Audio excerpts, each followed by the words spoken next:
I want to tell you the story of the pool. It was a saltwater pool, obviously. Everybody knows that too. There were two pipes going into the pool from the sound, and they went all the way down to the low tide level. But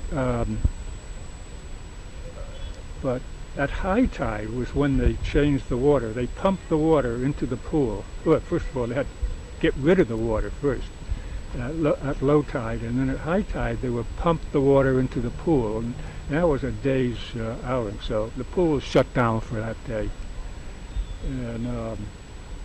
But when they changed it to fresh water, it was the biggest improvement they could possibly have made, because there were, even though it was salt water, it was a contained area, and I got impetigo a couple of times from the pool. Fortunately, my father, being a doctor, was able to treat me at no cost to me. The diving board was a 10-foot diving board. But when you're standing on the diving board, it's higher than 10 feet, much higher, more like 15 feet, 16 feet.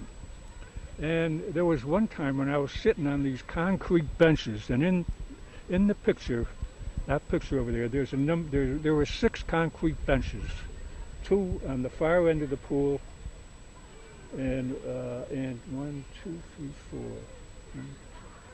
Yeah, and 2 on each side of the pool, none on the big kiddie pool side.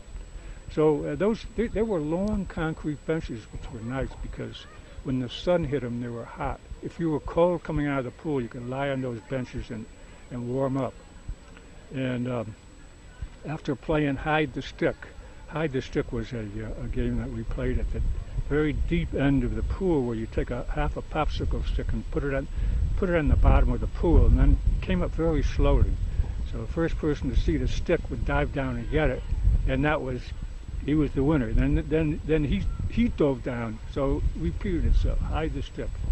But there was one memory I do want to tell you about, and that was regarding that concrete bench. I was sitting on a concrete bench, and I was watching Ann Lucky. Her name was Lucky, Lucke. She had a sister my age, but she was Lynn, but she was like 15 years old, maybe 16 years old, and she was bouncing up on the board. She had good balance. She was a good diver. She was bouncing up.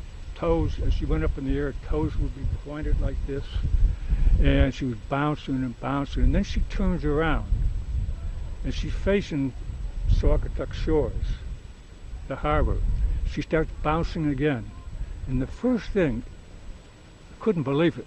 She bounced right up in the air, and she was like, I don't know, 5 feet in the air, and she came down on the pavement along the side of the diving board. And this is, she's in her bare feet now. It was like a 15-foot drop, and she came down in her bathing suit and bare feet, and they had to get a stretcher and take her away. But she came down on her feet, and that's the important thing. If she had landed anyplace else, she would not have made it.